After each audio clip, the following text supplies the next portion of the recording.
ओम नारायणं नमस्कृत्य नरं चैव नरोत्तमं देवीं सरस्वतीं व्यासं ततो जयमुदीरयतुमुपकरोति भास्करं पद्मं वैदेहीं यत्कृपात्तमहं वन्दे परमानन्दमाधवं विनवकल्पतरोर्गलितं फलं शुभमुखादवृत्तद्रवसंयुक्तं पिबतो भागवतं हर्षमालयं गुरोरविगाभुविभावकाः ॐ व्यासं वसिष्ठनत्सारं सत्यपूर्णमकर्मशं पराशरात्मनं वन्दसुगतातत्तपोनिधिं ॐ व्यासाय विष्णुरूपाय व्यासरूपाय विष्णवे ब्रह्मनिधयवासिष्ठाय नमो नमः ॐ श्री परमात्मने नमः ॐ नमो भगवते वासुदेवाय।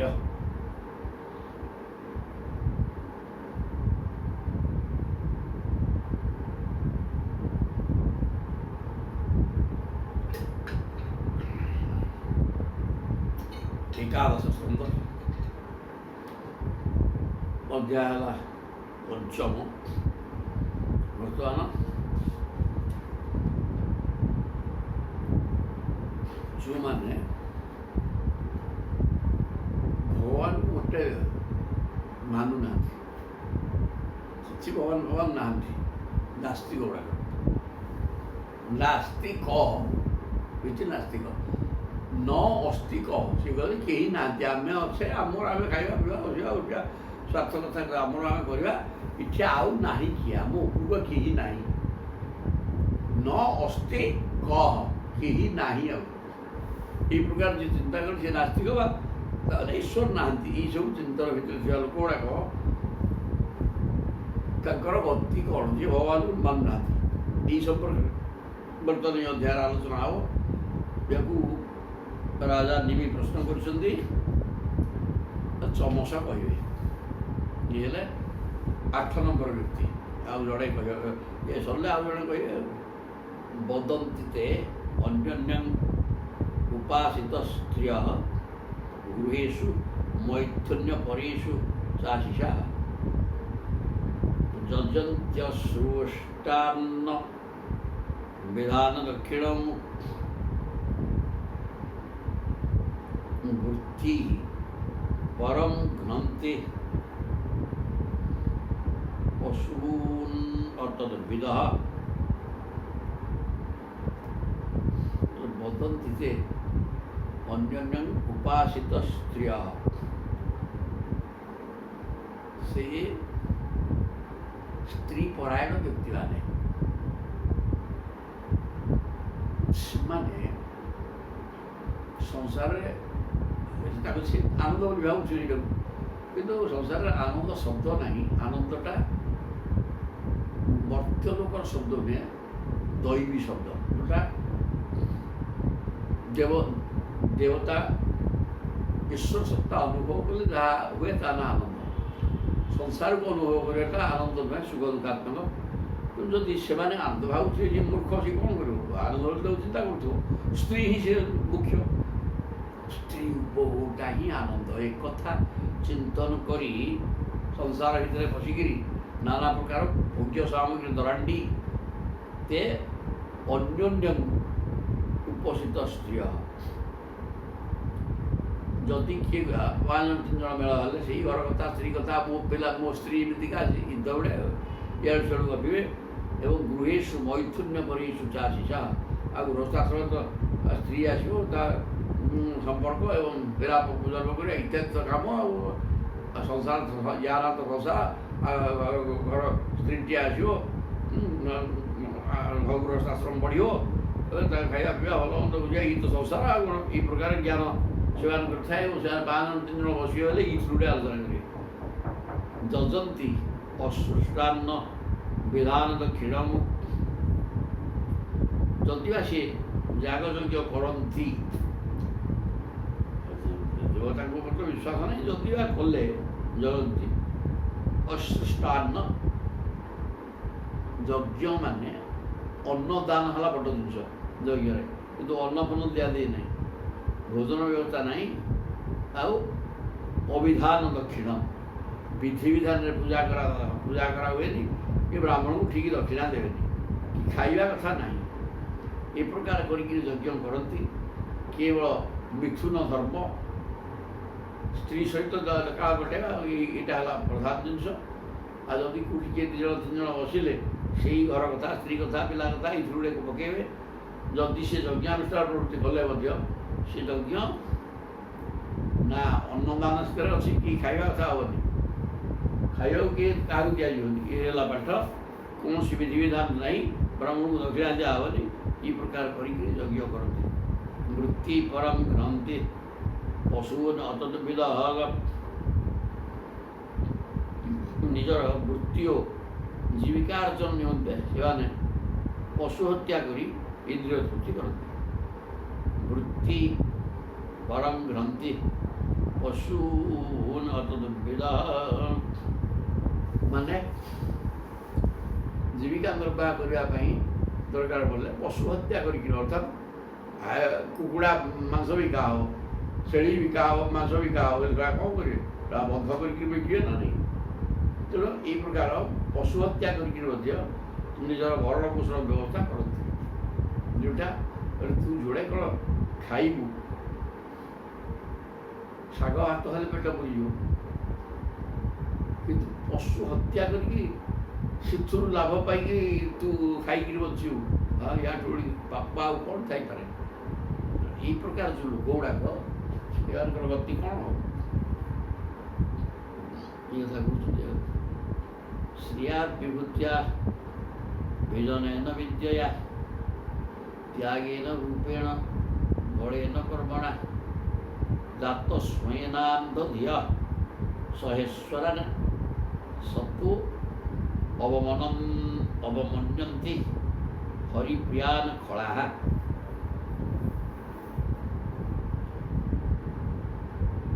ତ୍ୟାଗେନ ରୂପେଣ ବଳେନ କର୍ମଣା ଦାତ ସ୍ୱୟେନା କହୁଛନ୍ତି।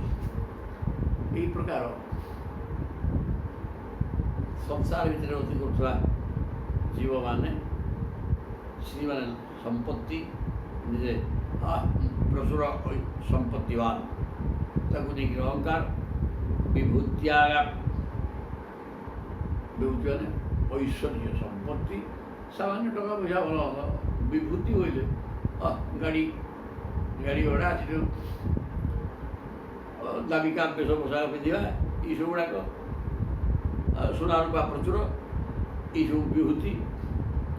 ଲକ୍ଷ୍ମୀ, ଲକ୍ଷ୍ମୀକି ନେଇକିରି ଲକ୍ଷ୍ମୀ ବିଭୂତି ଅଭିଜନେନ, ମୁଁ ଅମୁକ ବ୍ରାହ୍ମଣ କୁଳରେ ଜନ୍ମ, ଆଭିଜାତ୍ୟକୁ ନେଇକିରି, ମାନେ ଉଚ୍ଚ କୂଳରେ ଜନ୍ମକୁ ନେଇକିରି ଅହଙ୍କାର, ସବୁ ତ ଅହଙ୍କାର। ବିଦ୍ୟୟା, ମୁଁ ଯେମିତି ପାଠ ପଢ଼ିଛି ଆଉ କିଏ ପଢ଼ିନି। ତ୍ୟାଗେନ ରୂପେଣ, ତ୍ୟାଗ, ମୁଁ ବଡ଼ ଦାନୀ, ମୋର ସୁନ୍ଦର ଚେହେରା ଦେଖୁନ, ଆଉ ଏମିତି ଜଣେ ଚେହେରା କାହାର ନାହିଁ, ନିଜର ବଳ, ମୁଁ ପ୍ରବଳ ବଳୁଆ, ଆସ ମୋ ସାମନାରେ କିଏ ଠିଆ ହେବ, କିଏ ମୋତେ କ'ଣ କରି ପକାଇବ ଦେଖିବା। ଏ ପ୍ରକାର ସବୁକୁ ନେଇକି ଅହଙ୍କାର। କ'ଣ କ'ଣ ନା ଲକ୍ଷ୍ମୀ, ଐଶ୍ୱର୍ଯ୍ୟ, ଉଚ୍ଚକୂଳରେ ଜନ୍ମ, ବିଦ୍ୟା, ଦାତା ପଣିଆ, ନିଜର ଶରୀର ସୌନ୍ଦର୍ଯ୍ୟ, ଭାରି ବଳୁଆ ମୁଁ, ଏଇ ପ୍ରକାର। ଏବଂ ମୁଁ କେମିତି କର୍ମ କରୁଛି ଦେଖ, ଲୋକସେବା, ଜନସେବା କର୍ମ, এই প্রকার বিষয়କୁ ସବୁ ନେଇକିରି ଜାତ ସ୍ୱୟେନ ଅନ୍ଧଧିୟ, ଏଇସବୁ ନେଇକିରି ଅହଙ୍କାର ଜାତ ହେଇ ସେମାନଙ୍କର ବୁଦ୍ଧି ଅନ୍ଧ ହୋଇଯାଇଥାଏ, ବୁଦ୍ଧିହୀନ ହୋଇଯାଇଥାନ୍ତି। ସହେଶ୍ୱରାନ ସତୁ ଅବମନ୍ୟନ୍ତି,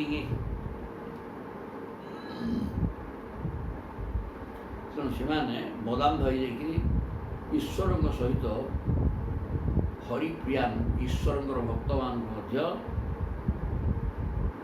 ସତଃ ଅବମନ୍ୟନ୍ତି, ସଜ୍ଜନମାନଙ୍କୁ ଈଶ୍ୱରଙ୍କ ସହିତ, ଈଶ୍ୱରଙ୍କର ପ୍ରିୟପାତ୍ର ଭକ୍ତମାନଙ୍କୁ ଅବଜ୍ଞା କରନ୍ତି।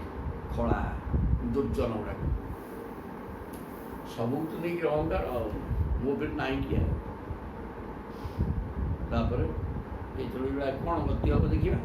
ସର୍ବେଷୁ ଶଶ୍ୱ ତଦଭୃତ ଶୁଭସ୍ଥିତମ୍ ଯଥା ଖ ମହାତ୍ମାନଂ ଅଭିୟଷ୍ଟମ୍ ନିଶ୍ୱରମ୍ ବିଦୁପଗୀତଂ ଚ ନ शृण्वते बुधा मनोरथानां प्रवदन्ति वार्तयागा।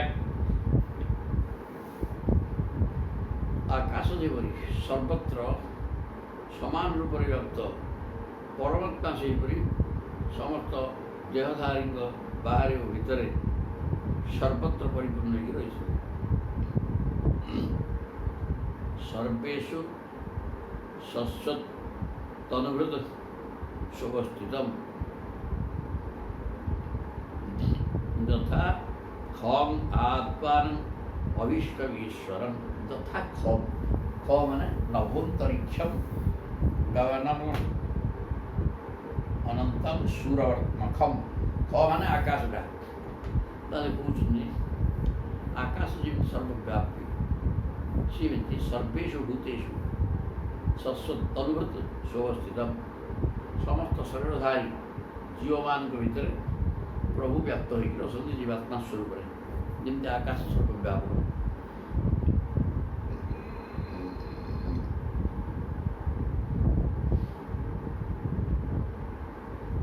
देवगण मध्य यह बहुबार वर्णना कर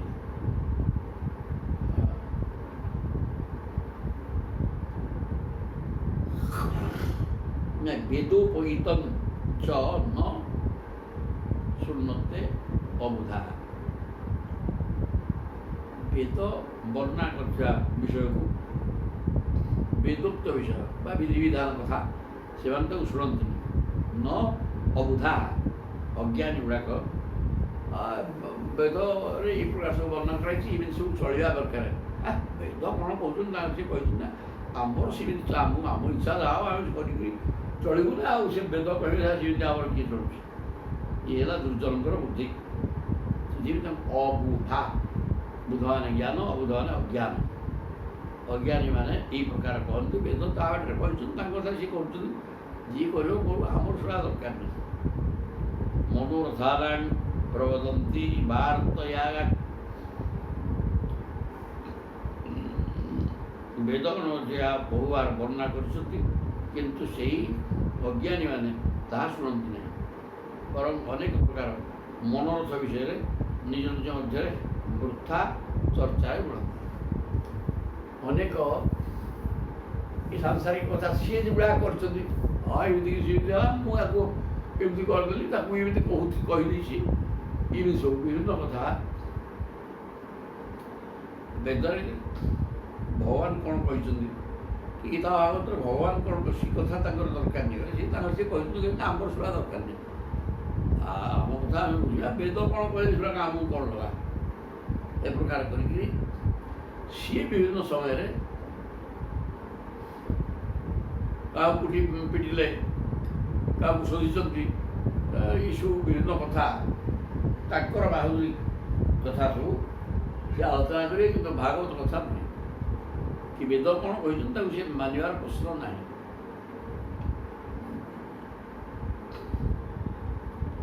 ये खड़मान व्यवस्था लोके व्यवायाम ईशमद्य सेवा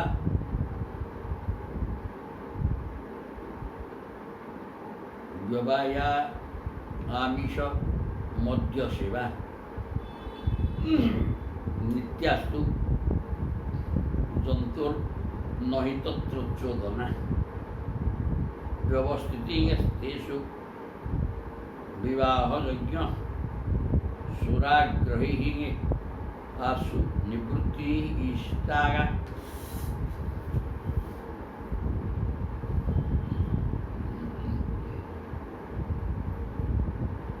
ये प्रकार बुद्धिहीन मूर्ख व्यक्ति माने केवल स्त्री सहवास आमिष खाइबा मद्य खाइबा इधर तो मद मांस एवं स्त्री यारी भितर केवल गति करती स्त्री संभोग मद्य मांस गुड़े प्रचुर गुड़ाक तेल राग मसला पड़ा मद मांस खाइबा यही सब कम रही रजगास किसी नहीं अथच नित्यास्तु जंतुर्नहि तत्र चोदना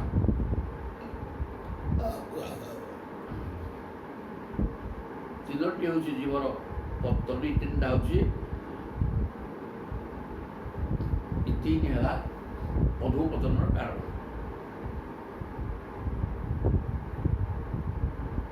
ଶାସ୍ତ୍ରରେ ବିବାହ ପରେ ଯଜ୍ଞରେ ସୂତ୍ରାବଳୀ ଯଜ୍ଞରେ ଏସବୁ ସେବନର ବ୍ୟବସ୍ଥା ରହିଛି।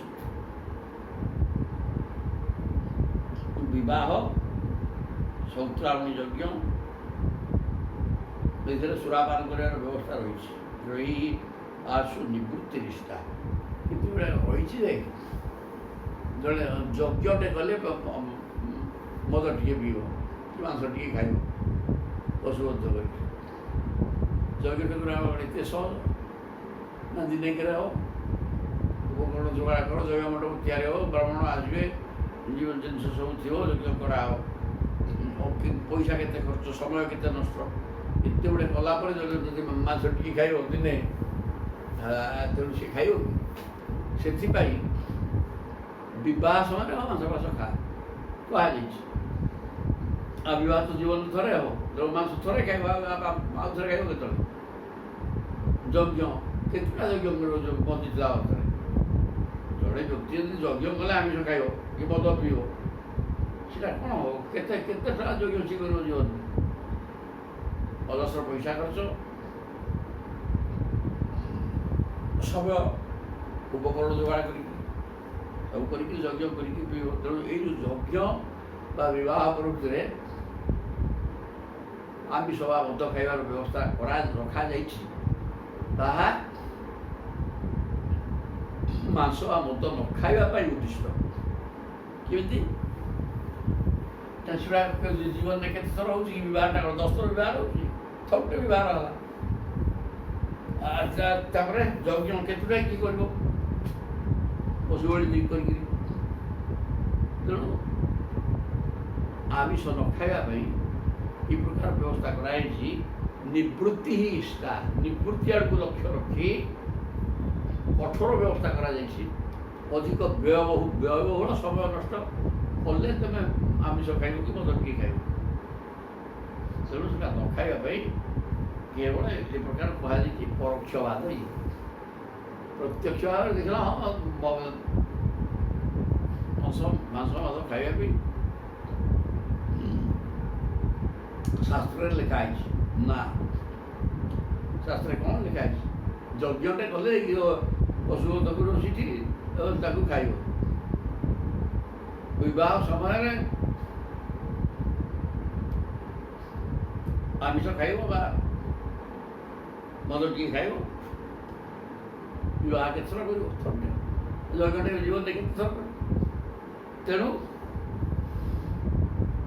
ତାକୁ କଠୋର କରାହେଇଛି ଜିନିଷ ନ ଖାଇବା ପାଇଁ। ସେଇଟା କେବଳ ନିବୃତ୍ତି ପାଇଁ କରାହେଇଛି, ଖାଇବା ଲକ୍ଷ୍ୟରେ ସେ ଲେଖା ହେଇନି। ଏ ପ୍ରକାର ବ୍ୟବସ୍ଥା କରାଯାଇଛି। ନ ଖାଇବା ବି ଜଣେ ବାଧ୍ୟ ହେବ।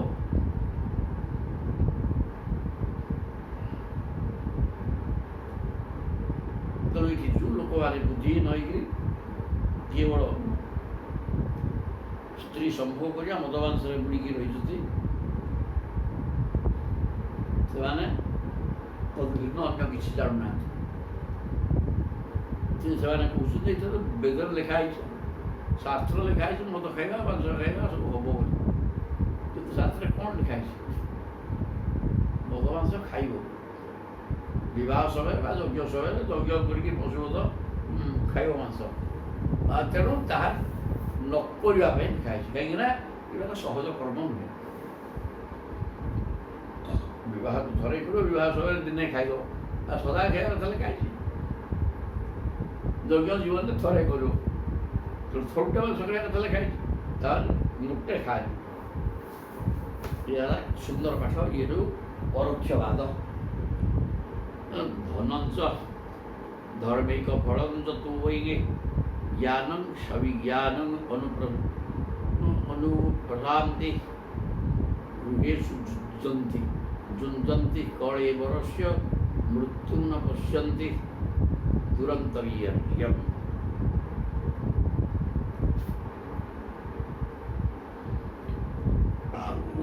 ଧନଂ ଚ ଧର୍ମୈକ ଫଳଂ ଚ ତୁ ହୋଇ। ଧନୁଟା ହେଲା ଧାର୍ମିକ କାର୍ଯ୍ୟରେ ଧନ ବିନିଯୋଗ କରିବା ହିଁ ହେଉଛି ଧନର ଶ୍ରେଷ୍ଠତା। ପ୍ରଚୁର ସମ୍ପତ୍ତି ଅଛି, ଟଙ୍କା ପଇସା, ତାକୁ ଧର୍ମୈକ ଫଳଂ ଧର୍ମ କର୍ମରେ ଲଗେଇବା ହେଲା। ଟଙ୍କା ପଇସା ପ୍ରଚୁର ଅଛି ମାନେ ତାକୁ ଧର୍ମ କର୍ମରେ ଲଗେଇ ଦେବା ଦରକାର। ବୋଇଲେ ତମର ପୁଣ୍ୟ ଅର୍ଜନ ହବ। ଟଙ୍କା ପଇସାଟା ଠିକ୍ ବାଟରେ ଖର୍ଚ୍ଚ ହବ। ଜ୍ଞାନ ସବିଜ୍ଞାନ ମନୁ ପ୍ରଶାନ୍ତି। ଧନର ଶ୍ରେଷ୍ଠ, କାରଣ ଧର୍ମରୁ ଜ୍ଞାନ ପ୍ରାପ୍ତ ହୁଏ ଏବଂ ଜ୍ଞାନରୁ ପରମାତ୍ମା ତତ୍ତ୍ୱ ଅନୁଭବ। ଜ୍ଞାନ ଦତ୍ତ ହୋଇ ଧନ ଅଛି ତାକୁ ଧର୍ମ କର୍ମରେ ଲଗା। ଧର୍ମ କର୍ମରେ ଧନ ଯଦି ଲାଗିଲା ସେଥିରୁ ଜ୍ଞାନ ହବ, ଈଶ୍ୱର ସମ୍ପର୍କିତ ଜ୍ଞାନ। ସବିଜ୍ଞାନ ସବିଜ୍ଞାନ ଅନୁଭବ ଜ୍ଞାନ ହବ। ଜ୍ଞାନ ହେବା ପରେ ପରମାତ୍ମାକୁ ଅନୁଭବ କରିବା ଜ୍ଞାନ ମଧ୍ୟ ହବ ଏବଂ ତାପରେ ଅନୁପ୍ରଶାନ୍ତି।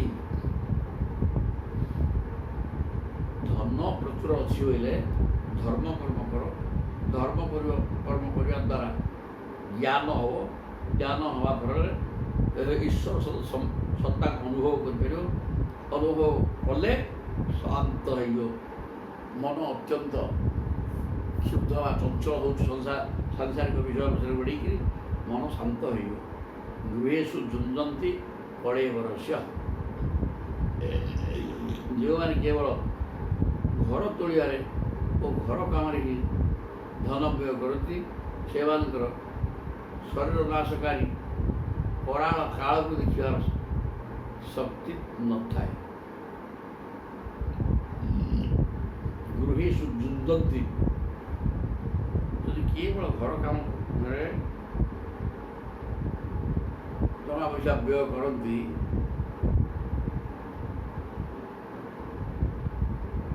ପ୍ରଚୁର ଅର୍ଥ ଅଛି ଆଉ କ'ଣ କରିବ? ଖାଲି ଘର ତିଆରି କରୁଥିବ। ଘର ଗୃହ କର୍ମ କରିକିରି ଟଙ୍କା ପଇସା ଖର୍ଚ୍ଚ କଲ। ଟଙ୍କା ପଇସା ଖର୍ଚ୍ଚ କରି ଘର କରୁ କରୁ ମହାକାଳ ଆସିକି ଧରିକି ନେଇଯିବେ, ସେ କଥା ସେ ବୁଝିପାରେ ନାହିଁ। ମୃତ୍ୟୁକୁ ନ ପଶ୍ୟନ୍ତି ତୁରନ୍ତ ନିର୍ଜମ। ପ୍ରବଳ ପରାକ୍ରମୀ ଯେଉଁ ମହାକାଳ ଯିଏ ଆସିଲେ ଆଉ କେହି ଏଠି ରହିପାରିବେ ନାହିଁ। ସେ ମହାକାଳଙ୍କର ଗତି ବା ବେଗକୁ ଘର ପ୍ରଚୁର ଟଙ୍କା ଯଦି ଅଛି ଧର୍ମ କର୍ମ କର ସେ କଥା ନ କରି ଖାଲି ଘର ତିଆରିରେ ଲାଗିଲ। କିନ୍ତୁ ଘର ତିଆରି କରୁ କେତେବେଳେ ମହାକାଳ ଆସିକିରି ଟେକି ନେଇଯିବା କିଛି ବୁଝିପାରିବ ନାହିଁ। ଯଦି ଧନକୁ ଧର୍ମ କାମରେ ଲଗେଇଲ ଯଦି ଜ୍ଞାନ ହେବ ତାପରେ ଭଗବତ ସତ୍ତା ଅନୁଭବ ହେବ ଏବଂ ଲୋକ ଶାନ୍ତ ହେଇଯିବ। ଆଉ ଗୃହ କର୍ମ କଲେ ତା ଭିତରେ ଅଶାନ୍ତ ପରିବେଶ ଭିତରେ ଗ୍ରହଣ କରିବ, ତେବେ ଈଶ୍ୱର ଚିନ୍ତନ କରିପାରିବ ନାହିଁ। ଈଶ୍ୱର ମହାକାଳ ଆସିକି ଟେକି ନେଇଯିବେ, ମୃତ୍ୟୁ ହେଇଯିବ।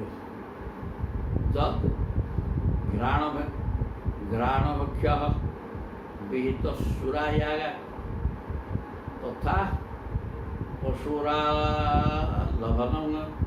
ନ ହିଂସା ଏବଂ ବିବାହ ପ୍ରଜୟାଗ ନରତ୍ୟା ଇମଂ ବିଶୁଦ୍ଧଂ ନ ବିଦୁଃ ସ୍ୱଧର୍ମଂ।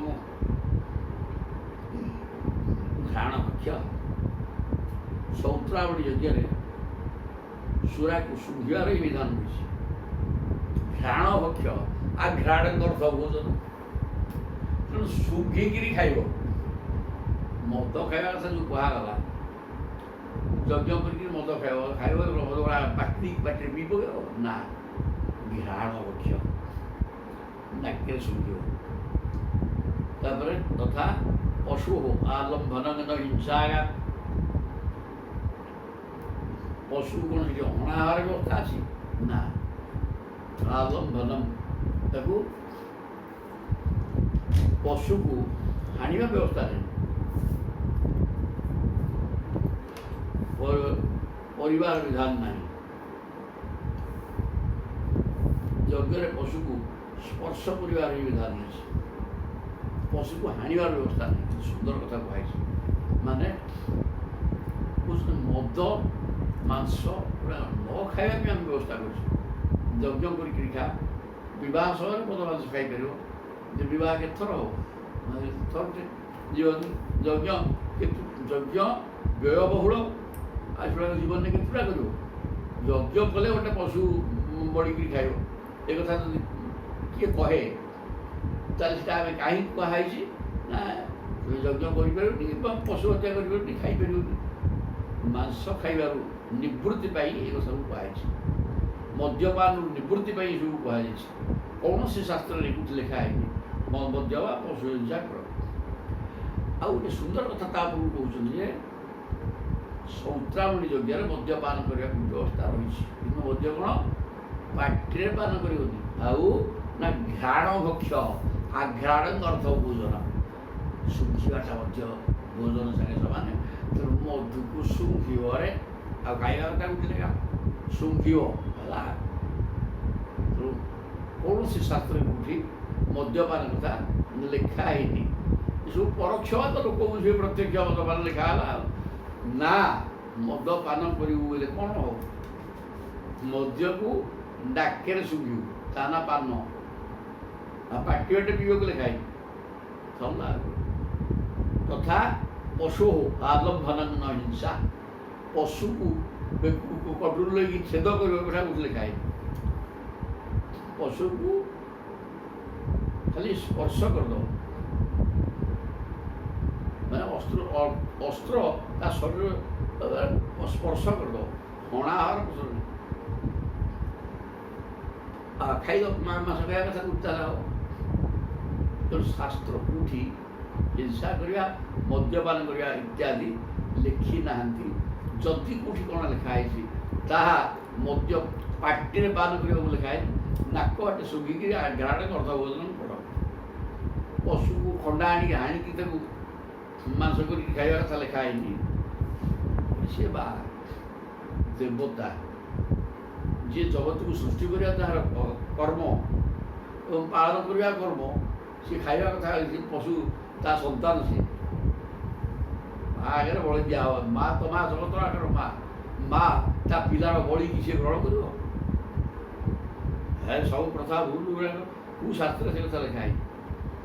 ପଶୁ ଆଲମ୍ଭନ ବୋଲି କହିଲେ ଖାଲି ଅସ୍ତ୍ର ସ୍ପର୍ଶ କରିଦେବ, ସରିଲା ପାଠ ସହିତ ତାକୁ ଛାଡ଼ିଦେବ। ମଦ ପିଇବା କଥା କୋଉଠି ଲେଖା ହେଇନି। ନବ ନାକରେ ଶୁଙ୍ଘିଦେବ, ତା ନା ଅର୍ଧ ବୋଲି। ତା କାରଣ ବିଷ ପାନ କରିବା ନିଷେଧ। ଏ ଓଲଟା କଥା। ଏଇ ପାଠ କହିଲା କଥା, କିନ୍ତୁ ତାକୁ ଲୋକ ବୁଝିବେ ଯେ ଏବଂ ପରୋକ୍ଷ ବାଦ। ପ୍ରତ୍ୟକ୍ଷ ଭାବରେ ବୁଝିବାକୁ ମୂର୍ଖଙ୍କୁ ବି ମଦ ଖାଇବାକୁ ମାଂସ ଖାଇବାକୁ ସବୁ ଲେଖା ହେଇଛି। ଶାସ୍ତ୍ର କହିଛନ୍ତି ଏବଂ ବ୍ୟବାୟା ସେମିତି ତିନିଟା କଥା ହେଉଛି ଏ ଦୁର୍ଜନ ଖଳ ସୃଷ୍ଟି ପାଇଁ। ଜଗତରେ ଏଇ ଯେଉଁ ଖଳ ଗୁଡ଼ା ସଂସାର ହେଇକି ମରୁଛନ୍ତି, ଗୋଟେ ସ୍ତ୍ରୀ ସମ୍ପର୍କ, ମଦ ଏବଂ ମାଂସ। ଏ ତିନିଟାକୁ କେତେ ସୁନ୍ଦର। ଏଇ ତିନିଟା ହିଁ ଯେଉଁମାନେ ସଂସାରରେ ବାନ୍ଧି ଦେଇଛନ୍ତି, ଏ ତିନିକି ମୁଖ୍ୟ କରି ଧରିକିରି ଦୁଇଗୁଡ଼ାକ ଶାସ୍ତ୍ର ସିଦ୍ଧାନ୍ତ ନାହିଁ। ମଦ ଖାଇବାକୁ ଲେଖା ହେଇନି। ଯଦି ମଦ ଖାଇବାକୁ ଲେଖା ହେଇଛି ଯଜ୍ଞ କରିକି ମଦ ପିଇବ ବୋଲି, ତାକୁ ନାକରେ ଶୁଙ୍ଘିବ କେବଳ। ପଶୁ ହତ୍ୟା କରିକି ତା ମାଂସରେ ଯଜ୍ଞ କରିବା କଥା କୋଉଠି ଲେଖା ହେଇନାହିଁ। ତାକୁ ଯଦି ପଶୁ ହତ୍ୟା ଚାହୁଁଛ ବେକରେ ଅସ୍ତ୍ର ଟିକେ ଛୁଇଁଦେବ, ଚାଲିଲା। ଆଉ ବ୍ୟବାୟ, ହଁ, ପ୍ରଜାର୍ଥେ କ୍ରିୟତେ ଭାର୍ଯ୍ୟା, କୁଳ ରକ୍ଷା ନିମିତ୍ତ, ପିତୃ ଋଣରୁ ମୁକ୍ତି ପାଇଁ ସନ୍ତାନ ଦରକାର। ସେଥିପାଇଁ ସ୍ତ୍ରୀ ପରିଗ୍ରହ କରାଯିବ। ଏଥିରେ କୌଣସି ଭୁଲ ନାହିଁ, ନା ଠିକ୍।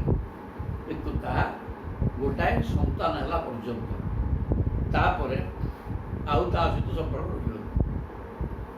ବ୍ୟବାୟ ପ୍ରଜୟା ନ ରତ୍ୟା। ବ୍ୟବାୟ ମାନେ ସହବାସ କରିବ ପ୍ରଜା ପାଇଁ, ପୁତ୍ର ସନ୍ତାନ ପାଇଁ, ଯେଉଁଟା ପିତୃ ଋଣରୁ ମୁକ୍ତି, ବଂଶ ରକ୍ଷା। କିନ୍ତୁ ରତି ସୁଖ ପାଇଁ ଏକ ସ୍ତ୍ରୀ ସମ୍ପର୍କ ଦରକାର ନାହିଁ, ତାହା ପାପ। ଇମಂ ବିଶୁଦ୍ଧ ନ ବିଦୁଃ ସ୍ୱଧର୍ମ, ଇଏ ହେଲା ବିଶୁଦ୍ଧ ଧର୍ମ। ୟାକୁ ନ ବିଦୁଃ କେଚନ, କେହି ବୁଝୁନାହାନ୍ତି। ଏ ତିନିଟା ଯାକ ହେଉଛି ମଣିଷ ପଣିଆକୁ ଧ୍ୱଂସ କରିବାର କାରଣ। ରାକ୍ଷସ କେବଳ ସ୍ତ୍ରୀ ସହବାସ, ବନ୍ଧବାସ, କିନ୍ତୁ ଜଗତଟା ବର୍ତ୍ତମାନ ଏ ତିନିରେ ବାନ୍ଧି ହେଇଯାଇଛି। ତେଣୁ ଏ ସମାଜରୁ ଆମେ ଭଲ କଥା ଚାହିଁବା କେମିତି ହେବ, ମିଳିବ କେମିତି? ଏରା ତ ସବୁ ନଷ୍ଟ ହୋଇଯାଏ। ଏରା ଯେତେ ସ୍ୱଧର୍ମରେ କିଏ ରହୁନାହିଁ, କ'ଣ ଧର୍ମ କ'ଣ, ଅଧର୍ମ କ'ଣ, କରିବା ଉଚିତ କ'ଣ, ଅନୁଚିତ କ'ଣ, କୌଣସି ଜ୍ଞାନ କାହାର ନାହିଁ। ତେଣୁ ସମାଜର ଅଧୁପତନ ହେଇଗଲାଣି। ଏ ଭିତରେ ପ୍ରକୃତରେ ସାଧୁ ସନ୍ଥ ସରଳ ବ୍ୟକ୍ତି ପହଞ୍ଚି ପାରିବ, ଅଣବିଶ୍ୱାସୀ ହେଇଯିବ। ଆଉ କ'ଣ କରିବ, କେମିତି ଅଛି ଏଗୁଡ଼ାକ ଦେଖିଲେ ସହ୍ୟ କରି ହେବନି, ନ ସହିଲେ କହି ବି ପାରିବନି। କହିଲେ ତେବେ ହଣା ଖାଇବ। ଲକ୍ଷ୍ମଣାନନ୍ଦ ଏତେ ଉଚ୍ଚ କୋଟିର ସନ୍ଥ, ସନାତନ ଧର୍ମର ସୁରକ୍ଷା ପାଇଁ ସେଠି ସେଗୁଡ଼ା କହୁଛୁ ଖ୍ରୀଷ୍ଟିଆନ କରିଦେଉଥିଲେ ହିନ୍ଦୁମାନଙ୍କୁ। ୟାର ପ୍ରବଳ ବିରୋଧ ସିଏ କରି ଚାଲିଥିଲେ।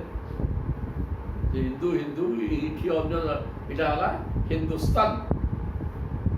ସେ ଖାଲି ସନ୍ଥ ଥିଲେ ଦେବତା ପୂଜା କରି ବାଡ଼ି ବୁଝୁଥିଲେ ଏଗୁଡ଼ାକ ସମାଜ ସଂସ୍କାର ରଚିଥିଲେ, କିନ୍ତୁ ତାଙ୍କୁ ହତ୍ୟା କରାଗଲା। କାହିଁକି? ଅନ୍ୟମାନେ ସହିପାରିଲେନି ଖଳ ଲୋକ ଗୁଡ଼ାକ। ଆଉ ତେଣୁ ଖଳ ବିରୋଧରେ ହଣା ଖାଇବା ଆଉ କ'ଣ ଏହାର ସଂସାର। ଆଉ ତ ଏଇଠି କିଏ ବଞ୍ଚିବ କେମିତି? ଯେ ତୁ ଯେ ତ୍ୱନେବଂ ବିଦୁଃ ଅସନ୍ତଃ স্তব্ধাः সৎ অভিমান্য অশুনু দ্রুহন্তি বিশ্রদ্ধা প্রেত্য খাদন্তি তেজতান। যেহেতু অনেবম বিদঃ অসন্তঃ ন সন্তঃ অসন্তঃ, ଯେଉଁମାନେ ଅସଜ୍ଜନ ଗୁଡ଼ାକ, ଏ ସାହିତ୍ୟ କଥା ଯେଉଁ ଆମେ ପୂର୍ବ ଶ୍ଲୋକରେ କହିଲୁ, ମଦ ଯଜ୍ଞ କରିକି ମଦ ଖାଇବ, ତାପରେ ନାକ ଆଠି ଶୁଦ୍ଧି ହେବ। ପଶୁ ହଣା ହେଇକି ଗୋଟେ ଯଜ୍ଞ ହେଇକି ସେ ପଶୁ ମାଂସ ଖାଇବା ତାଙ୍କୁ ଲେଖା ହେଇନି। ତାକୁ ଆଲମ୍ବନମ କେବଳ ସ୍ପର୍ଶ କରିଦେବ। ଆଉ ସ୍ତ୍ରୀ ସହବାସ, ସନ୍ତାନ ପାଇକର, ସନ୍ତାନ ହେଲା ପରେ ଆଉ ତାହା କରିବନି। ଏଥିପାଇଁ ଲେଖା ହେଇଛି, କିନ୍ତୁ ୟାକୁ କେହି ବୁଝୁନାହାନ୍ତି। ଯେହେତୁ ଅନେବଂ ବିଦଃ ଏବଂ ନ ବିଦଃ, ଯିଏ ଏଗୁଡ଼ାକ ଜାଣିପାରୁନାହାନ୍ତି, କିଏ ଏକୁ ଜାଣୁନି, କେହି ତ ଜାଣୁନାହାନ୍ତି, କିଏ ଆଉ ଜାଣୁଛି? ଯେ କେମିତି ଜାଣିବ, କାହିଁକି ଜାଣିବ? ଏଗୁଡ଼ା କେଉଁଠି ଲେଖା ହେଇଛି? ଶାସ୍ତ୍ରରେ ସବୁ। ବର୍ତ୍ତମାନ ଶାସ୍ତ୍ର ସିଦ୍ଧାନ୍ତ, ତା ଶାସ୍ତ୍ର ଭିତରେ ଅଛି ମଣିଷ ତା ମଦ ଇଚ୍ଛା, ସମସ୍ତେ ଜଣେ ଜଣେ ବ୍ରହ୍ମା ଯାହା ଇଚ୍ଛା ଯାହା ତାହା କରିଚାଲିଛି, କିଛି ଶୁଣିବାର ନାହିଁ। ଏ ତ ସଂସାର ହେଇଗଲା ଏମିତିକା। ଏବଂ ବିଦଃ ଅସନ୍ତଃ ସ୍ତବ୍ଧାଃ ସତ୍ ଅଭିମାନିନଃ, ସେମାନେ ସ୍ତବ୍ଧ, ଯେଉଁଟା ଜଡ଼ ଗୁଡ଼ାକ, ଜଡ଼ ଝିଅ ଭଳିଆ, କିଛି ଯାହାର କର୍ତ୍ତବ୍ୟ ଅକର୍ତ୍ତବ୍ୟ, ଭଲ ମନ୍ଦ ଜ୍ଞାନ ନାହିଁ, କ'ଣ କରୁଛି ବୁଝିପାରୁନି, ଭୁଲ କରୁଛି କିନ୍ତୁ ସେଟା ଠିକ୍ ବୋଲି କହିବ। ଏଇ ତ ହେଲା ପାଠକର୍ତ୍ତା।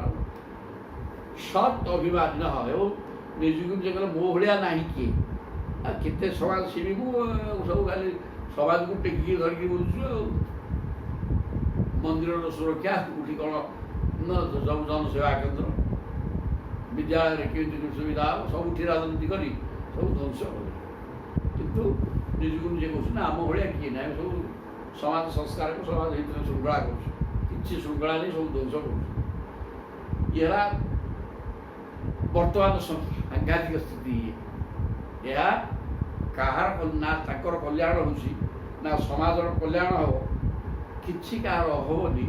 କେବଳ ନିଆଁ ଜଳୁଛି, ନିଆଁ ଜଳୁଛି, ଆଉ କିଛି ଅସୁବିଧା ନାହିଁ। ଇଏ ଜଗତକୁ ଧ୍ୱଂସ କରିଦେବ ପୋଡ଼ିକି। କାମ ଇଆ ଆଉ, କାରଣ ଅସତ୍ କର୍ମର ଫଳ ଭୟଙ୍କର ହେଇକି ଆସିବ। ଜଣେ ଆଉ ତାପରେ ପିଟିଛି, ସିଏ ବି ଛକିକି ରହିବ। ଯଦି 5 ଜଣଙ୍କୁ ଯେମିତି ପିଟା ହେଲା, ସିଏ ଛକି ରହିବ, ତାକୁ କିନ୍ତୁ କେତେବେଳେ ଗୋଟେ ଅଧାରେ ପିଟିବ ବୋଲି ଏ ପ୍ରକାର ହେଇପାରେ। ନଚେତ୍ ଯିଏ କିନ୍ତୁ ମାଲିକ ବସିଛନ୍ତି ସିଏ କୋର୍ଟରୁ ତୋର ଉଦ୍ଧାର ପାରିବନି କି? ଏଠି ସେଠି ସମସ୍ତଙ୍କର ଠିକ୍ ବିଚାର ହେବ ଏବଂ ଏଠି କେବଳ କରିବ, ଯେମିତି କରିବ ସେମିତି ପାଇବ। ତେଣୁ କର୍ମ ଅନୁସାରେ ଫଳ ବି ମିଳିବ। ସିଆଡ଼ୁ ନ୍ୟାୟାଳୟରୁ ମିଳିବ ସେମିତିକା। ଇଆଡ଼ୁ ମଧ୍ୟ ଜନସମାଜ ଯଦି ବହୁ ଲୋକଙ୍କର ଶତ୍ରୁ ହେଇଗଲା, ସେ ବି କେତେବେଳେ କୁଟିଦେବେ। ତେଣୁ ଏଇ ପ୍ରକାର ଯେଉଁ ଅବସ୍ଥା ସୃଷ୍ଟି ହେଉଛି, ପ୍ରତ୍ୟେକଙ୍କର ଭିତରେ ନିଆଁ କୁହୁଳୁଛି। ସାଥିରେ ମଣିଷ ରହିଲା କେତେ ଜଣକୁ ଜଣେ ବାଡ଼େଇ ଦେଲା, ଆଉ ତା ଭିତରେ ସେଟା ଯେଉଁ ଆଘାତଟା ପାଇଲା ସେ ମଲା ଯେ ବୁଲିବ। ତେଣୁ ତା ଭିତରେ କୋହ ସୃଷ୍ଟି ହେଲା ଏବଂ ତାର ଦୀର୍ଘ ନିଶ୍ୱାସ ଛାଡ଼ିଲା, ନିଆଁ ସିଏ ସେ ଲୋକକୁ ପୋଡ଼ି ଯାଉନି। ଏମିତି ଜଣେ ରହୁଛନ୍ତି ଆଉ ଆଜ୍ଞା କ'ଣ କରିବେ? ଏବଂ ଏ ପ୍ରକାର କର୍ମ କରିକି ମଧ୍ୟ ଲୋକ ବୁଝୁନି ଯେ ମୁଁ ଭୁଲ କଲି ବୋଲି, ମୁଁ ଠିକ୍ କଲି, ଏହି ଠିକ୍ କାମ। ପଶୁ ଦୁର୍ଗନ୍ତି ବିଶ୍ରଦ୍ଧା। ପଶୁମାନଙ୍କୁ ଯେଉଁଠି ଦେଖିବ ରାସ୍ତା ସାଇଡ଼୍ରେ ସବୁ ଠିଆ ହେଇକି ତା ପଶୁ ମଡ଼ିକି ଖାଇଯାଉଛନ୍ତି। ଏଇଭଳିଆ କାମ ଆଉ। ପ୍ରେତ୍ୟ ଖାଦନ୍ତି ଏବଂ ତାକୁ ଦେଇକି ମଡ଼ା ମଡ଼ିକି ଆରାମରେ ପକେଇ ଦେଉଛନ୍ତି ମସଲା ଦେଇକି, ନାଇଁ କି? କିନ୍ତୁ ଖାଇଛ ସିନା ତେଜତାନ୍, ସେଇ ଯାହାକୁ ତୁମେ ଖାଇଲନି କି ସେଇମାନେ ତମକୁ ଖାଇବେରେ। ସେଇ ପୁଣି ତମକୁ ଖାଇବେ, ତୁମେ ତାକୁ ଖାଇବ ଦୁର୍ବଳିଆ ବୋଲି। ତେମେ ବି ସେସବୁ ସିଏ ଦୁର୍ବଳିଆ ହେଇକି ଆସିବ, ସିଏ ତମକୁ ଖାଇବେ। ସିଏ ମନୁଷ୍ୟ ହେବ, ତେବେ ସିଏ ପଶୁ ହେବ। କାରଣ ସିଏ ମନୁଷ୍ୟଟାକୁ ଦେଖି ଦେଇକି ସିଏ ମଲା ନା, ଯେଉଁ ରୂପକୁ ଦେଖିକି ସେଇ ରୂପ ହେଇଯିବ ସିଏ। ତେଣୁ ସିଏ ସେଇ ରୂପ ହେଇଯିବ। ଆଉ ତେମେ ଏଗୁଡ଼ାକ ମାରିବାରିକି ତାକୁ ତେବେ ସେ କୁକୁଡ଼ା ହେବ, ତମକୁ ସିଏ ମାରିବ। ଆଉ ଏଇ ତ ପାଠ ଆଉ ଅଦଳ ବଦଳ କଥା। ଏଠି ତ ଏପଟ ସେପଟ ହେଉଛି କଥା ନା, ଯେମିତି କରିବ ସେମିତି ପାଇବ। କିନ୍ତୁ ଏ କଥା କେହି ବୁଝୁନି ଯେ ମୁଁ ଆଜି ଗୋଟାକୁ ମୋଡ଼ିକିରି ଖାଇଛି, ମାନେ କାଲି ମୋତେ ସିଏ ମୋଡ଼ିକିରି ଖାଇବ, ମୁଁ କୁକୁଡ଼ା ହେବି। ତୁ ମଣିଷ ଜନ୍ମ ପାଇଥିଲୁ, ସେ ଛେଳି କୁକୁଡ଼ା ଆଉ ଠିକ୍ ତ? ଯେଉଁଠି ଏଇ ହିଂସା କ୍ଷେତ୍ର ଦେଖିବ, କମ୍ ଲୋକ ସେଠି ଯେମିତି ଚାହିଁକି ସବୁ ରଟ ଟିକେ ବସିଥିବେ, କିଏ ସବୁ ନେଇଯିବା ଗଛେ। ଏତ ସବୁ ପାଠ। ତେଣୁ ଏଗୁଡ଼ାକ ଶାସ୍ତ୍ର ସମ୍ପୂର୍ଣ୍ଣ ନିଷେଧ କଲେ। ଆମିଷ ଶରୀର ପାଇଁ କ୍ଷତିକାରକ ଖାଇବା ନିଷେଧ, ଖାଇବାକୁ ଲେଖା ହେଇନି। ତାପରେ କହୁଛନ୍ତି ତେଣୁ କିନ୍ତୁ ଏଗୁଡ଼ାକ ଏମିତି ଚାଲିଛି।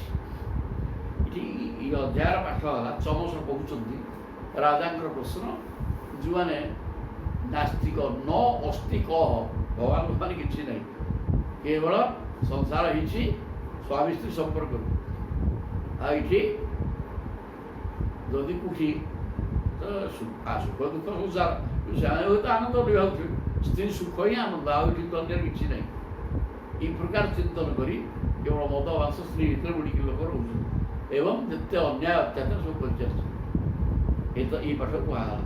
ଦୁଷନ୍ତ ପରକାୟେଷୁ ସ୍ୱାଦ୍ବାନାଂ ହରିବିଶ୍ୱରଂ ମୃତକେ ସାନୁବନ୍ଧେସ୍ମିନ୍ ବଦ୍ଧ ସ୍ନେହା ପତନ୍ତ୍ୟଧର।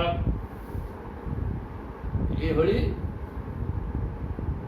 ମରଣଶୀଳ ଶରୀର ପ୍ରତି ଆଜିକା ଶରୀରଟା ମଲାଟାରେ ଆଜି ଅଛି କାଲିକି ନଥିବ। ଏ ମଲା ଶରୀର ପାଇଁ ଅକୁର୍ଜାତ ପାତକ ଅଶ୍ୟ ଦଗ୍ଧର ସ୍ୟାର୍ଥେ।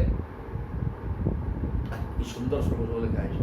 ସ୍ୱଚ୍ଛନ୍ଦ ବନଜାତେନ ଶାକେନା ବି ପ୍ରପୂଜ୍ୟତେ। ଏଠି ପଇସା ଦେବା ଦରକାର ନାହିଁ, ବାଡ଼ିରେ ଚାଷ କରି ପରିଶ୍ରମ କରିକି ଲଗାଇବା ଦରକାର ନାହିଁ। ଜଙ୍ଗଲରେ ବି ଶାଗ ଗଛ ଅଛି। କାଞ୍ଚି ପତ୍ର ସେ ପୁରୁଣା ମୁଣ୍ଡି ସବୁବେଳେ ପୁରା ସବୁ ମିଶେଇ ଗୋଳିକି ଶାଗ କରିକି ଖାଇଲେ ଚମତ୍କାର ଲାଗେ। ଅନାବନା ଶାଗ ତାକୁ କୁହାଯାଏ। ନା ଅନେକ ପତ୍ର ମିଶିଥିବା କାଞ୍ଚିରି ପୁରୁଣା ମୁଣ୍ଡି କଖାରୁ ଡଙ୍କ ଏଇ ସବୁ ମେଘା ଭଳିଆ ହେଇକିରି ମୁଗ ପଡ଼ିକି ଗୋଟେ ହେଇଯିବ। ଓ କି ଟେଷ୍ଟ ତାର! ପୁରା ମନେ ପଡ଼ିଗଲା ପେଟ ପୁରି ଯାଉଛି ପୁରା ସେମିତି ହେଉଥିଲା। ଇଏ ଆଜିକାଲି ତ ସବୁ ଗଲାଣି ବୁଢ଼ୀ ଜିନିଷ ନାହିଁ କି କିଛି ନାହିଁ। ତେବେ ଦିଶନ୍ତଃ ପରକାୟେଷୁ ଅନ୍ୟ ଶରୀର ତୁ ଯେମିତି ଗୋଟେ ଶରୀର ପ୍ରତ୍ୟେକ ଜିନିଷଟା ସ୍ୱଚ୍ଛନ୍ଦ ବନଜାତେନ ଶାକେନ ଆପି ପ୍ରବୃଜ୍ୟତେ ବନରେ ତାର ସିଏ ହେଇଛି। ଏ ଶାଗ ପତ୍ର ନେଇକି ଖାଇକି ମଣିଷର ପେଟ ପୁରିଯିବ ଏବଂ ମଣିଷ ବଞ୍ଚି ଯାଇପାରିବ। କହ ଅଶ୍ୟ ଦଗଧୂର ସ୍ୱାର୍ଥେ ଇଏ ପୋଡ଼ା ପେଟ ପାଇଁ କହ ପୂଜାପାତକ ମହତ ପଶୁ ହିଂସା ପଶୁ ହତ୍ୟା ଭଳିଆ ପାପ କର୍ମ ଏ ପୋଡ଼ା ପେଟ ବି କାହିଁକି କରିବୁରେ ବୁଧ ମଲାଟା ଦିନେ ମରିବୁ ପେଟଟା ପୁରିବା ଦରକାର। ଏଇଟା ନିଶ୍ଚିତ କଥା, ନହେଲେ ହବନି। ଶରୀର ଅସୁସ୍ଥ ବିଭିନ୍ନ ପ୍ରକାର କଥା ଅଛି। ତେଣୁ ଖା ମାଗଣା ଖାଉ ଶାଗ ପତ୍ର ଅଧିକ ଭଲ ତ ଦୋଳି ଖାଇବୁ ଆଉ କ'ଣ ଆଉ ଏଠି ଗୋଟେ ପଶୁ ଆଣିକି ଖାଇବୁ। ଏ କଥା ସୁନ୍ଦର ଭାବରେ କୁହାଯାଇଛି। ଏଠି ବି ସେଇଆ କହୁଛନ୍ତି ଦିଶନ୍ତଃ ପରକାୟେଷୁ କି ତୋର ଗୋଟେ ଶରୀର ସେନାନି ତୋ ଶରୀରଟାକୁ ତୁ ହାଣୁନୁ କେମିତି ଲାଗିବ ଦେଖିବା। ଆତ୍ମନ ପ୍ରତିକୂଳାନି ସବୁ କି ସୁନ୍ଦର ସୁନ୍ଦର ହୀରା ଗୁଡ଼ାକ ନାହିଁ। ଇଏ ଆଉ ଗୋଟିଏ ହୀରା ବାହାରିଲା ଆତ୍ମନ ପ୍ରତିକୂଳାନି ନ ପରେଶାନ ସବାଚରିତ ନିଜକୁ ଯେଉଁଟା ଖରାପ ଲାଗୁଛି ତାହା ଅନ୍ୟ ପାଇଁ ତୁମେ କର ନାହିଁ। ସବୁ ଗୋଟିଏ ଗୋଟିଏ ଜିନିଷ ମନେ ରଖିଲେ ଏବଂ କାର୍ଯ୍ୟରେ ପରିଣତ କଲେ ସଂସାର ଶୃଙ୍ଖଳା ହେଇଯାନ୍ତା। ହେଉନି କିଛି ହବନି। ତେଣୁ ଯଦି ତତେ କିଏ ବିପଦ ଆଣ୍ଟ କଥା କହିଲା ତୋ ମନକୁ କାହାକୁ ବାଧା ଦଉଛି କି ନାହିଁ ତୁ କିନ୍ତୁ ଅନ୍ୟ ଜଣକୁ କହୁଛୁ ତାକୁ ସେ ତାକୁ କେମିତି ଲାଗିବ ସେଇଟା ଚିନ୍ତା କରିବା ଜଣେ ଦରକାର। ଇ ଚିନ୍ତାଧାରା ଆଦୌ କାହାର ନାହିଁ। ଦିଶନ୍ତଃ ପରକାୟେଷୁ ଅନ୍ୟ ଶରୀରଧାରୀ ଅନ୍ୟ ଜୀବକୁ ସେ ଦେଶ କରିବ ହିଂସା କରିବ ଆଣିବ ପିଟିବ ଶୋଧିବ କିଏ ଗାଈ ଧରିବ ସେ ଦୂର ଦ୍ୱାର ପିଟୁଛନ୍ତି କି କ'ଣ ଗାଈ ପିଟିବ ସେ ତ ଜାଣୁନି କିଛି ପିଠାରେ ଶୋଇଲା କ'ଣ କରିବ ସେ ବାର ପିଲା ସେ ତ ବାହାରେ ବୁଲିବା କଥା ତାର ଶୋଇ ପଡ଼ୁଛି ତାକୁ ଧୀରେ ଶୋଇ ଉଠେଇକି ତଳି ଦିଅ କିଛି ଅସୁବିଧା ନାହିଁ। ଏଇଟା କରିପାରିବ। ଆଉ ଯେଉଁ ଠେଙ୍ଗା ଧରିକି ଦୂର ପିଟିବ ସେ ଲଇ ଯାଉଥିବ ପିଠିଟା ଇଏ କରୁଥିବ ସେ ତତେ ସେମିତି ପିଟିଲେ କେମିତି ଲାଗିବ ସେଇଟା ଆଗ ଚିନ୍ତା କରିବ ଜଣେ ନା ସେ ଚିନ୍ତା ନାହିଁ। ସେମିତି ଚିନ୍ତା କରୁଥିଲେ ଲୋକ ଖରାପ କାମ କରନ୍ତାନି। ଦିଶନ୍ତଃ ପରକାୟେଷୁ ଅନ୍ୟ ଶରୀର ଉପରେ ଅତ୍ୟାଚାର ସ୍ୱାତ୍ମାନଂ ଭରିବିଶ୍ୱରନ୍ ମୂର୍ଖତାର ସୀମା ଅତିକ୍ରମ କରିଯାଇଛି। ଧର୍ମ ଅର୍ଥ କାମ କ୍ଷଣଭଙ୍ଗୁର ବା ନାଶବାନ ନା ଏଭଳି ଲୋକେ ମରଣଶୀଳ ଶରୀର ପ୍ରତି ତଥା ନିଜ ପରିବାର ପ୍ରତି ମମତା ରଖି ଅନ୍ୟ ଲୋକଙ୍କ ପ୍ରତି ଦ୍ୱେଷ କରନ୍ତି। ଖାଲି ସ୍ୱାର୍ଥ ମୁଁ ଏବଂ ମୋର ମୁଁ ବୋଲି ଶରୀର এই ଶରୀରକୁ ସୁଖ ଦେଉଥିବା ସ୍ତ୍ରୀ ପିଲା ଏଗୁଡ଼ା ସବୁ ମୋର ଏ ପ୍ରକାର ଚିନ୍ତନ କରି ତା ବ୍ୟକ୍ତ ଆଉ ଯିଏ ସବୁ ସେଗୁଡ଼ା ସବୁ ପର ଶତ୍ରୁ ଏ ପ୍ରକାର ଚିନ୍ତନ କରି କେବଳ ନିଜ ଶରୀର ସୁରକ୍ଷା ଆଉ ନିଜର ସ୍ତ୍ରୀ ପିଲାଙ୍କ ପାଠ ଶରୀର ଆଉ ଜଗତରେ କିଛି ନାହିଁ। ଆଉ ସବୁ ତାଙ୍କ ଉପରେ ଅତ୍ୟାଚାର କରିବ ତାଙ୍କୁ ବାଡ଼ିବ ପିଟିବ ସବୁ ତାଲା ପାଠ। ଭଗବାନ ଶ୍ରୀହରି ଯେ ସମସ୍ତଙ୍କର ଆତ୍ମା ସ୍ୱାତ୍ମାନଂ ହରିବିଶ୍ୱରମ୍ ତ ବୁଝିବା ଦରକାର। ପ୍ରତ୍ୟେକ ଭିତରେ ପ୍ରଭୁ ସତ୍ତା ଅଛି। ସମସ୍ତେ ଭଗବାନଙ୍କର ଅବତାର ଅଛି ଗୋଟିଏ ଗୋଟିଏ।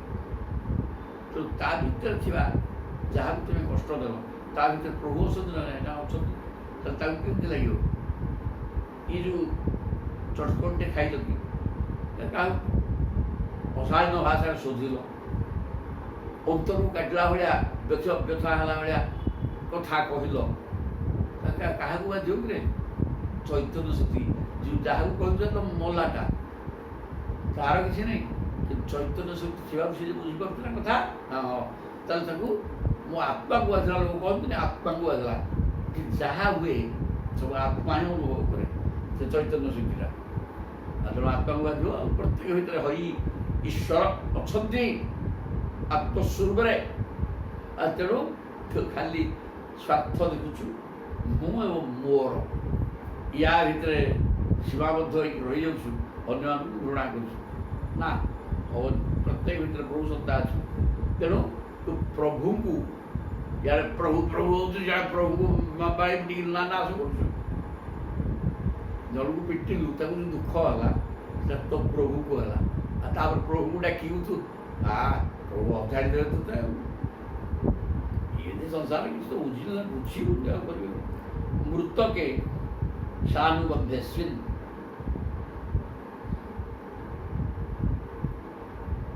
काम्य पर्वर भौरे पड़ जाती से मुख्य वर्ग जी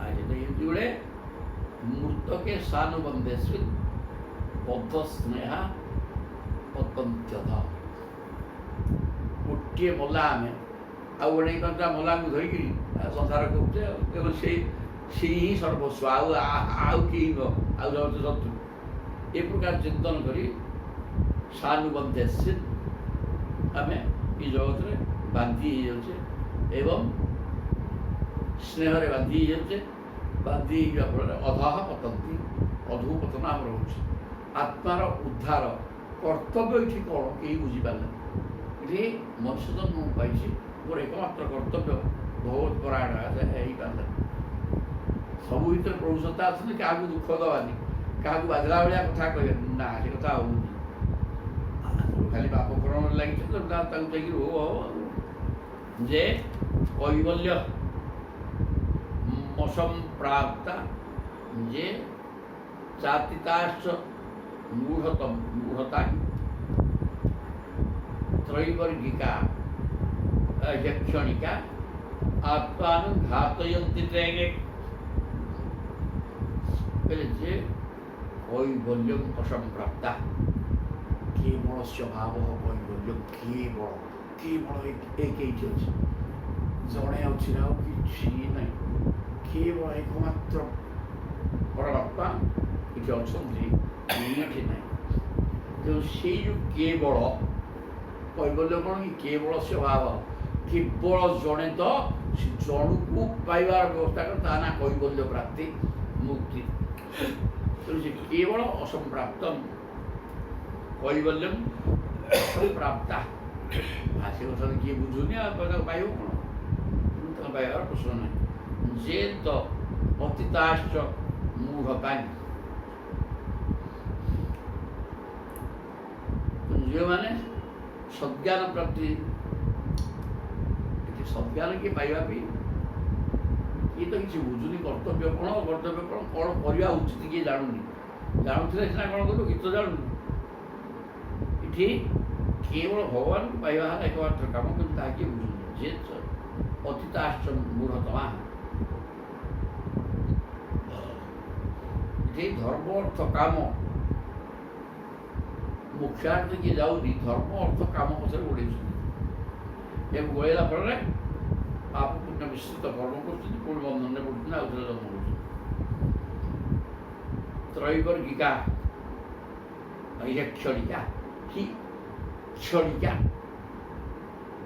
तीन वर्ग धर्म अर्थ काम क्षणभंगुर धर्म अर्थ काम सेवा करूँ कि पाइबा इच्छा कर भोग कर क्षणभंगुर असत्य अनित्य या कि ना नित्य होती से मुख्यटा आम कर्तव्य कि मुख्य हो कथा चिंता करा आम करूँ ये धर्म अर्थ काम ये तीन की भोग कर लक्ष्य आम दौड़े जोड़ा क्षणभंगुर नित्य गुड़ाक ना कि आत्मान घातयन्ति ये क्षणभंगुर अनित्य जो धर्म अर्थ काम पछाड़ गति करी कौन आम करे ना आत्मान घातयन्ति आत्मघाती काम कर आत्मा उद्धार करवा जो कर्तव्य बुझीपारे कैवल्य प्राप्ति मुक्ति प्राप्ति हूँ आम एकमात्र ये कर्तव्य मनुष्य जन्म पाई बुझीपारूना केवल जोड़ाक अनित्य वस्तु जहाँ पछरे आदौ दौड़ा उचित नुहे आम ज्ञान बुद्धि किसी काम कर मायार वशवर्ती मनर अधीन हो बुद्धि सर्वनाश आड़ गति कर स्त्री पिला घर संसार स्नेह बांधी जाकि त्रैवर्गिक जो क्षणभंगुर वस्तु धर्म अर्थ काम या आस्वादन कर मनुष्य लगी କିନ୍ତୁ ଆତ୍ମାର ଅଧୁପତନ କରୁଛି। ଏତେ ଆତ୍ମହନ ଅଶାନ୍ତା ଅଜ୍ଞାନେ ଜ୍ଞାନବାନ ସିଦନ୍ତି ଅକୃତକୃତ୍ୟା ବହି କାଳଧ୍ୱସ୍ତ ମନୋରଥା। ମନୋରଥାରେ କାହିଁକି ଭଗବାନ ଏତେ ଆତ୍ମହନ ଏଗୁଡ଼ାକ ଆତ୍ମଘାତୀରେ ନିଜକୁ ନିଜ ବୋଧ ହତ୍ୟା କରୁଛନ୍ତି, ଜାଣିପାରୁନାହାନ୍ତି। ତାକୁ ପଶିଗଲି ଚଟକଣି। କିନ୍ତୁ ତୁ 50 ଚାମଡ଼ା ଖାଇବାକୁ ରେକର୍ଡ଼ କରିଦେଇକି ପଳେଇ ଆସିଲୁ, ଦସ୍ତଖତ କରିବୁ ଯେ ମୋତେ 50 ଚାମଡ଼ା ଦରକାର। ଏଇ ତ କଥା। ତମେ ସେ କଥା କିଏ ବୁଝୁ? ଜଣକୁ ନିର୍ଦ୍ଦୋଷରେ ତୁମେ ଚଟକଣିଆ ପକାଇବ, ତୁମେ ଆଡ଼ ଭେଙ୍ଗିଲା ଭଳିଆ ବାଡ଼ିଆ ଖାଇବ କୋଉଠି ଆଉ କ'ଣ? ଏଇଟା ସିଧା କଥା। ଜନ୍ମରେ ନହେଲା ପୁଣି କେତେବେଳେ ହେବ କୌଣସି ଭୁଲରେ। ଏତେ ଆତ୍ମହନ ଅଶାନ୍ତା, ଏ ଯେଉଁ ଅଶାନ୍ତ ପ୍ରକୃତିର ଲୋକ ଗୁଡ଼ାକ ଶାନ୍ତ ନୁହେଁ। ଯାହାର ବୁଦ୍ଧି କିଛି କାମ କରୁନି, ଯାହାର ବୁଦ୍ଧି ଅଛି ସେ ଶାନ୍ତ, ସେ ସିଦ୍ଧାନ୍ତ ନେବ, କ'ଣ କରିବ ନ କରିବ ଉଚିତ ଅଡ଼ିଏ ବସିକିରି ବିଚାର କରି ସେ କ'ଣ କହିବ। ଆଉ ଢୋଟା ହେଇକି କ'ଣ ଗୋଟେ କରିଦେଇକି ସେଇଭଳିଆ କରିବ। ସେଟା ମନକୁ ନେଇକିରି କର୍ମ, ସେଟା ମନ କରିଦେଉଛି। ମନ ସବୁ ଭୁଲ କରେ। ଅଶାନ୍ତ ମନଟା ପବନାଟା ପାଗଳଟା ତାର ସ୍ଥିରତା ଆସିଲା କୋଉଠୁ? ତେଣୁ ନିଜର ଆତ୍ମହତ୍ୟା ଆମେ କରୁଛେ ଅଶାନ୍ତ ଅବସ୍ଥାରେ ରହିକିରି। ଅଜ୍ଞାନେ ଜ୍ଞାନମାନ, ଯେତେ ଅଜ୍ଞାନ ସେଇ କାମ କରୁଛେ। ମନ କହୁଛ ମୋ ଭଳିଆ ପର୍ଯ୍ୟନ୍ତ ନେଇ, ମୁଁ ଜ୍ଞାନୀ ସର୍ବଜ୍ଞ। ଇଏ ହେଲା ସଂସାର ସ୍ଥିତି। ସଂସାର ମୁଁ ଯାହାକୁ ବି ସବୁ ଜଣେ ବ୍ରହ୍ମା ବି ମୋତେ ଲାଗେ। କ'ଣ ଏମିତି କହୁଥିବ କଥା ଯେ ଆଉ ଇଏ ଯାହା ମୁଁ କହୁଛି ଏଇ କଥା।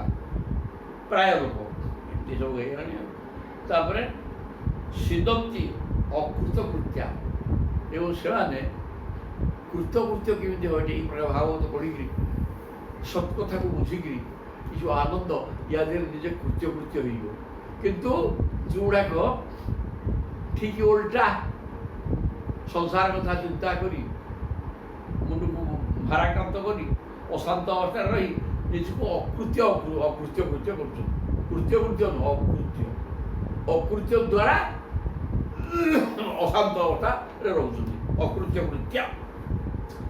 କୃତ୍ୟ ନୁହଁ, ସିଦନ୍ତି ମାନେ କଷ୍ଟ ପାଆନ୍ତି। ଏତ କଥା ବହି କାଳଧ୍ୱସ୍ତ ମନୋରଥା। ତେଣୁ ତାଙ୍କର ଯାହା ଅଭିଳାଷ ରହେ ସେଟାକ ମହାକାଳ ଧ୍ୱଂସ କରିଦିଅନ୍ତି। କାହିଁକିନା ସମୟ ତାର ପାପ କର୍ମ ଗୁଡ଼ିକ କରୁଛି। ତେଣୁ ମହାକାଳ କ'ଣ ହବ ଆଗକୁ ଆମ କର୍ମକୁ ନେଇକିରି ସେଟା ହେଇଯିବ, ଆମେ ତ କିଛି ଜାଣିପାରୁନେ। ତେଣୁ ମହାକାଳ କ'ଣ କରିବା କଥା ତାଙ୍କ ବାଟରେ ସିଏ ସୁବିଧା କରିବେ। ତେଣୁ କାଳଧ୍ୱସ୍ତ ମନୋରଥା, ଗୋଟେ ପ୍ରକାର କରିବି ବୋଲି ଭାବିକିରି କର୍ମ ଆରମ୍ଭ କରିବ, ସବୁ ଓଲଟା ଆଉ ଘିଳିଘୁଷ ହେଇକିରି ଯିବ, ଫସଲ କାଟିଯିବ।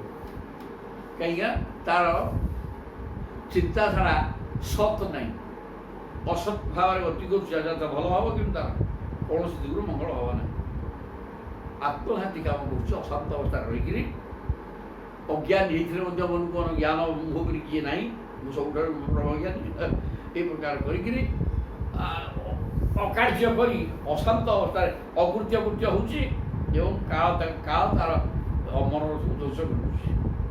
হিত্বা চয়া সরসিতা গুহাপত্য সুরশ্রিয়া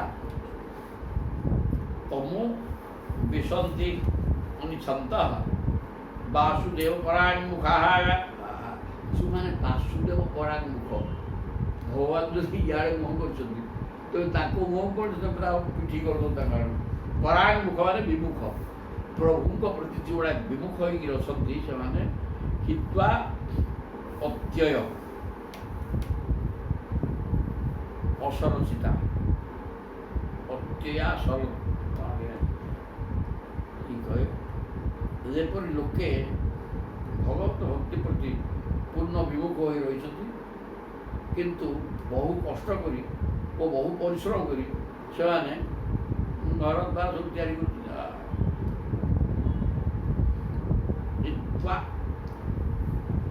ଅତ୍ୟାୟା ସରିତା ଅତ୍ୟାୟା ସରିତା ଏଇଭଳି ପାଠ ଅତି ଆୟାସ ରଚିତା କି ପାଠ ହେଲା ଶବ୍ଦ ବିଷ୍ଣୁ ଗଣିତ କଲେ ବାୟା ହେଇଛି କ'ଣ ହେଇଛି ବୋଲି ତେଣୁ ହିତ୍ୱା ଅତ୍ୟାୟାସ ଅତ୍ୟନ୍ତ କଠିନ ପରିଶ୍ରମ କରିକି ଘର ତିଆରି କରିବା ପୁରା ଜମିରେ ଚାଷ ପୁରା ଖରାରେ ବୁଲିକିରି ବିଲ ମାଛ ଧାନ କାଟିକି ମୁଣ୍ଡେଇକି ଆଣିକି ଏଗୁଡ଼ା ଭଲ ଭଲ କାମ କରି ଅତ୍ୟାୟାସ କଠୋର ପରିଶ୍ରମ ଶରୀରକୁ କଷ୍ଟ ଦେଇକିରି ଗୁଡ଼େ ପରିଶ୍ରମ କରି ଘର ଗୃହଶାସ୍ତ୍ର ଭିତରେ ଗତିଗଲା ଗୃହାପତ୍ୟ ସୁହୃତୁଶ୍ରିୟ ଘରଦ୍ୱାର ସ୍ତ୍ରୀ ପିଲା ଏମାନଙ୍କର କଲ୍ୟାଣ ପାଇଁ ଲାଗି ପଡ଼ିକିରି ଦିନ ରାତି ଖରା ଧରାରେ କଲମ ଝଟପଟ ହେଇ କର୍ମରେ ତତ୍ପର ରହିଲା ରହିକିରି ତମୁ ବିଷନ୍ତିଚ୍ଛନ୍ତ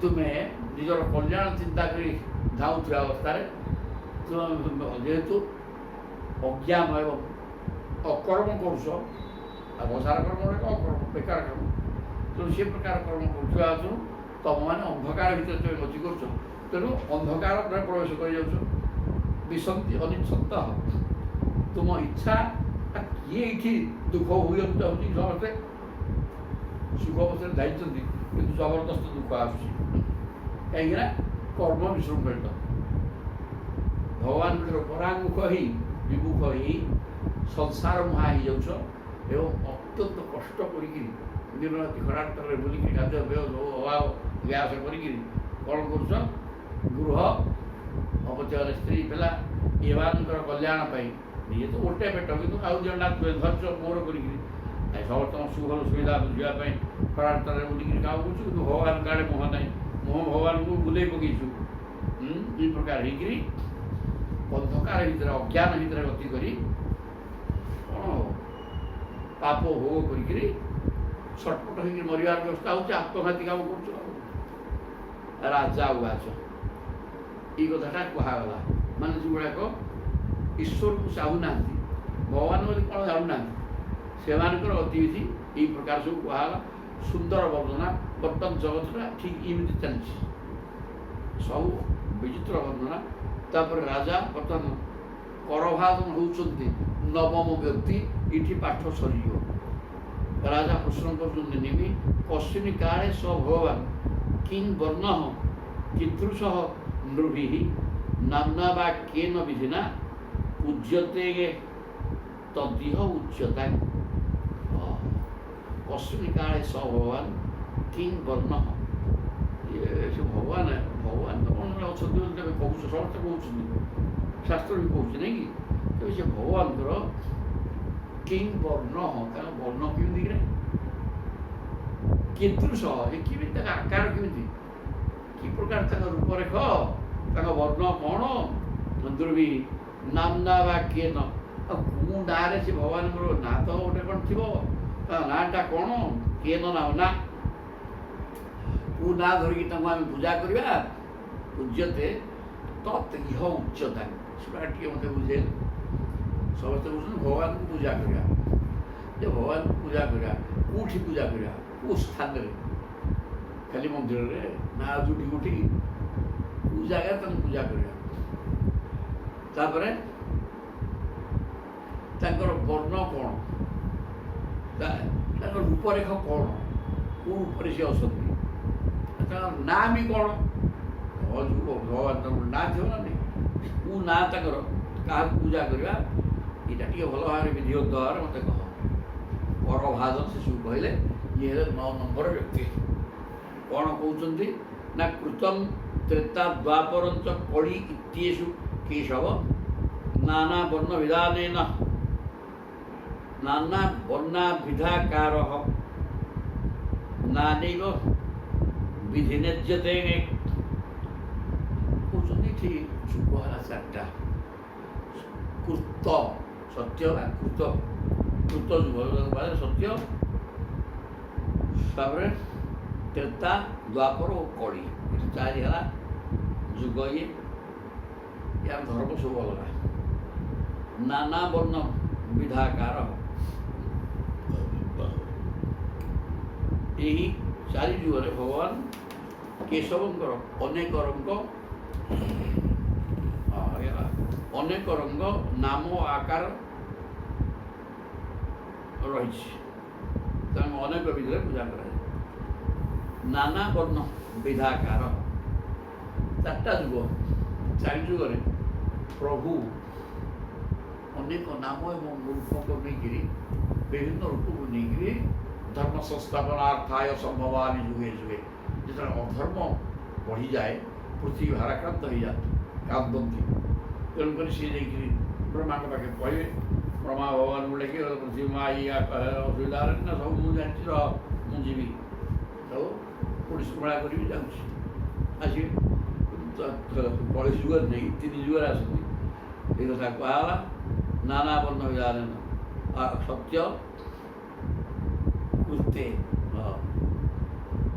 ଚାରିଟା ତ ଯୁଗ, 4 ଯୁଗରେ ପ୍ରଭୁ ନାନା ପ୍ରକାର ନାମ ନେଇକିରି ଆବିର୍ଭାବ ହୋଇକରି ସଂସାରରୁ ଅଧର୍ମ ବିନାଶ କରି ଧର୍ମର ପାଳନ କରନ୍ତି, ସାଧୁସନ୍ଥଙ୍କୁ ସୁରକ୍ଷା ଏବଂ